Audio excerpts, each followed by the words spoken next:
everyone, welcome to an episode of Winning Insights, a bonus series of the Ride podcast that brings you audio training tips and tricks from horse and rider on-demand experts. In this episode, Ryan Rushing goes over some things that non-pro riders should be doing at home to prep for a horse show. So let's hear what he has to say.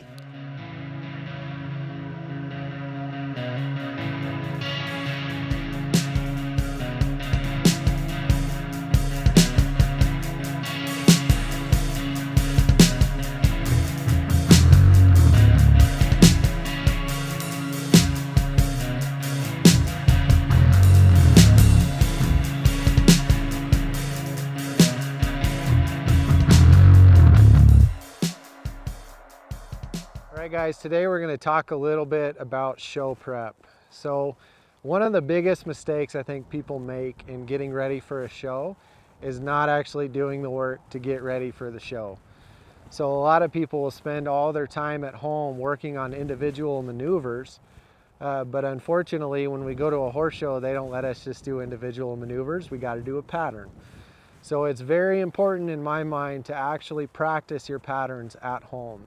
Because a couple of things that you will notice. One, you as a rider, you're going to find areas that you make mistakes when you put all those maneuvers together in a pattern. And it might be something really small. It might be something about how you're coming out of a lead change, going to your next circles. It could be how you're coming around the corner for your stops. Oftentimes, it's a transition in between maneuvers where you're having an issue that will cause a bigger problem when you go into the show pen. So I like to actually practice the patterns with my non-pros, and I do it myself when I'm getting ready for a show at home before we're going to go to the horse show. And so how we'll do this, I'm going to have Aaron here work through pattern 6 today. So pattern 6, you walk in, you're going to walk to the center, stop, you're going to spin 4 times to the right, 4 times to the left. Then starting on the left lead, you're going to do 2 large fast circles to the left, 1 small slow, change leads in the center, 2 large fast circles to the right, 1 small slow, change leads in the center. Then you're going to come around your left circle, run down, stop, roll back to the right, back around the end, run down, stop, back, roll back to the left, then run down, stop, and back up. So when I have Aaron go through this pattern, I'm going to have her have the mindset of I want her to go in and show like she is at the horse show. We're going for the big bucks, showing our horse. But when things come up that aren't good, we're going to pause and work through that spot before we go on. So say she comes into the center and you stop and you're standing in the center. You know, one thing that might come up, your horse might be moving around in the center, nervous, anticipating those spins. So rather than just jumping into it and going ahead and spinning, I would have Aaron stand there quietly in the center until her horse is calm and relaxed and ready for that next maneuver, and then initiate her spin.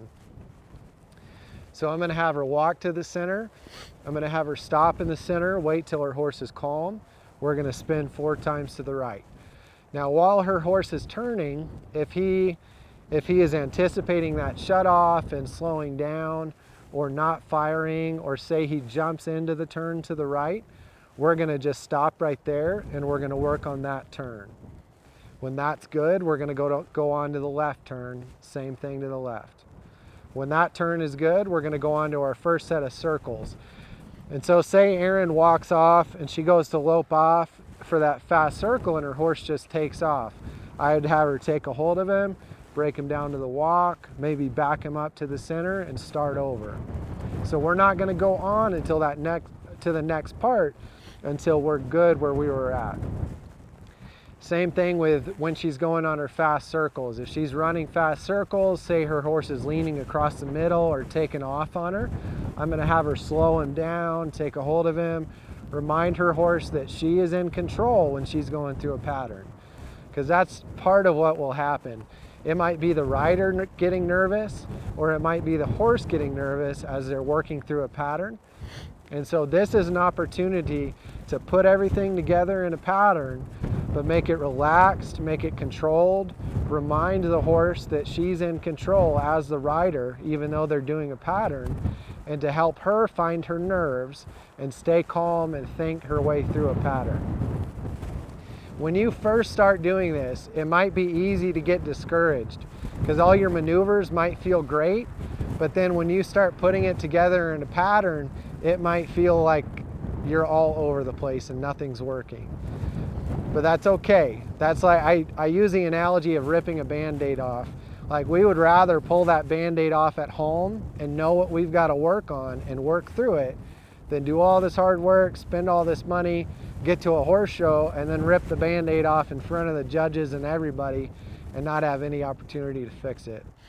So even if it's not great at first, just slow everything down, take your time.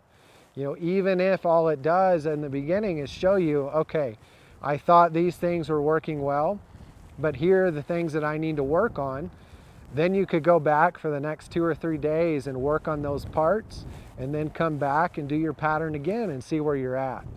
So it's practice, it's a little bit of diagnostics, and it's a little bit of just getting the nerves out of the way so that when you go to the horse show, your horse understands what is expected of him, you understand what you need to do. You know, things aren't going to be as much of a surprise. You're going to know how it feels, what to anticipate as you're going through a pattern. All right, so Aaron, I'm going to have you run pattern 6. And as you work through it, anything that feels out of place, if he doesn't feel like he's 100% with you, I want you to slow everything down, take a hold of him, remind him you're in control. If one of the maneuvers isn't good, don't just go on with it. Let's stop and fix that maneuver before we go on. Cool? All right.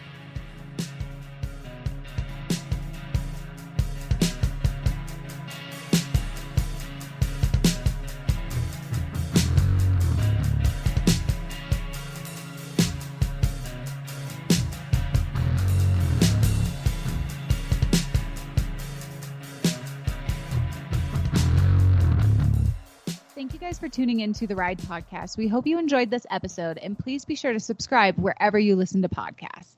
Follow Horse and Rider Magazine on social media and find us at horseandrider.com. If you guys have any questions or comments, please be sure to hit us up at horseandrider@equinenetwork.com. We want to hear from you guys. And if you like what you're listening to, be sure to leave us a review on iTunes.